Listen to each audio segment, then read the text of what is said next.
बिस्मिल्लाहिर्रहमानिर्रहीम।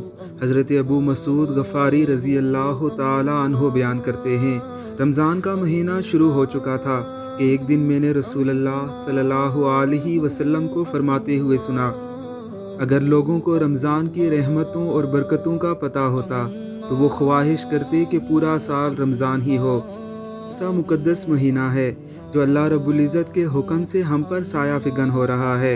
हमारे प्यारे पैगम्बर अलैहिस्सलातो वस्सलाम भी उसकी फ़जीलतें बयान करते हुए फरमा रहे हैं कि अगर लोग मालूम कर लेते कि इसमें कौन कौन सी अल्लाह की रहमतें नाज़िल होती हैं, अल्लाह अपने बंदों को कैसे बख्शता है, उन पर कितनी रहमतों का नुज़ूल करता है, उनके आमाल का बदला किस दर्जे में उन्हें देता है, तो लोग ये ख्वाहिश करते कि सारा साल ही रमज़ान होता और सारा साल ही ये रहमतें और बरकतें नाजिल होती रहती।